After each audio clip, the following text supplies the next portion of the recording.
Just keep swimming, just keep swimming, just keep swimming, swimming, swimming. What do? We swim, swim. Dory, no singing. Dory.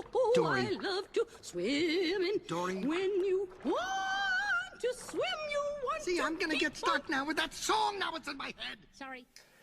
Hi, I'm Tyler, and I'm here to let you know that Finding Dory is no perfect movie. So Finding Dory takes place about a year after the events in Finding Nemo, and Dory, once again played by Ellen DeGeneres, has been living with Marlin and Nemo, and one day something triggers a memory that she never knew she had of her parents, who are played by Diane Keaton and Eugene Levy. So she, Marlin, and Nemo decide to swim to the coast of California in order to find them. Now, I'll be honest, I wasn't really looking forward to Finding Dory for a couple of main reasons. One of which is that the trailer, in my opinion, was really disappointing and did not live up to any expectations.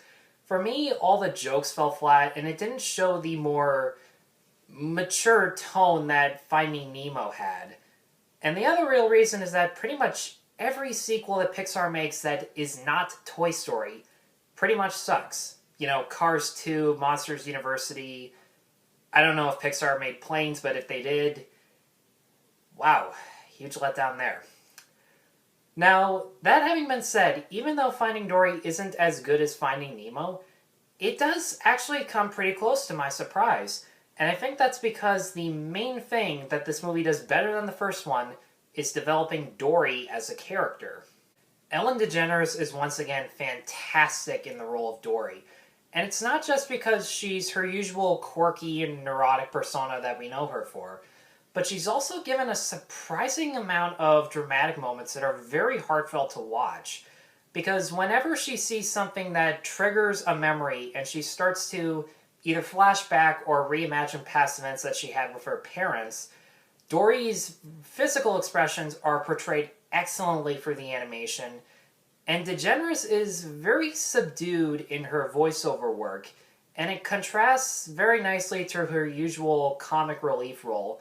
And the fact that the animation portrays her expressions and DeGeneres is very downplaying her role, it's those two elements that make these scenes so touching to watch, and honestly, these scenes were real tearjerkers at times.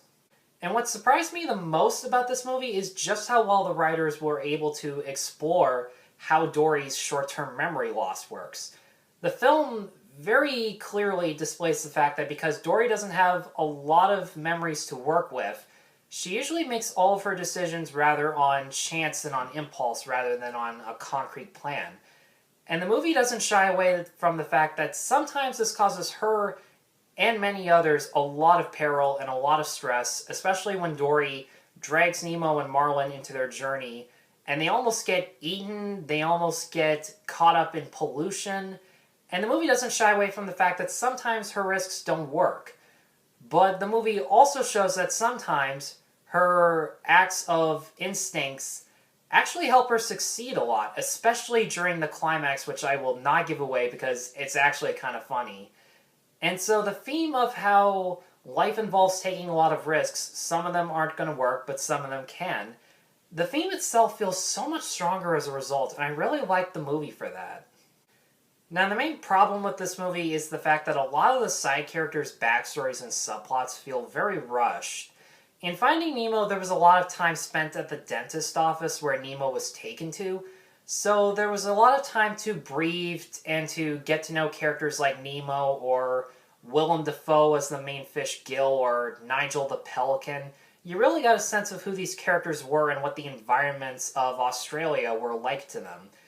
But in this movie, whenever a new character shows up, like Ty Burrell as this beluga whale named Bailey who struggles with his echolocation, or Ed O'Neill as this very cranky octopus named Hank show up, whenever they explain their backstories or their past, they spell out every single detail very quickly, and then the scene moves on just like that.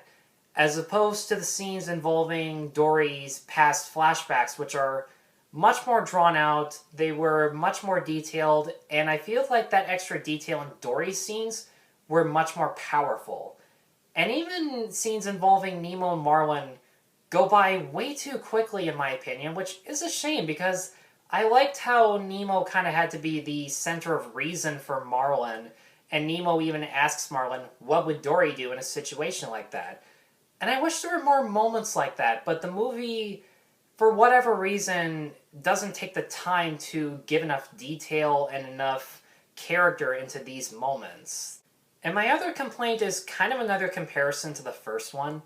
You know how in Finding Nemo there's that escape plan in the fish tank at the dentist's office? And one of the cool things about it was that it took place all in the tank and that humans couldn't catch them doing anything. In this one, every time a character needs to make an escape from their tank out into the open, it's always in plain sight of people, and for whatever reason, nobody seems to notice a whale jumping over a wall or an octopus driving a stroller and the fish is his eyes and ears. I know that this is kind of a nitpick and that the sequences are cool to watch, but the filmmakers didn't exactly do a great job at hiding the fact that if a regular person saw this, they would say something about it. They wouldn't just go, hmm? You know, and I get that you kind of have to suspend some disbelief, but I just wasn't able to on that.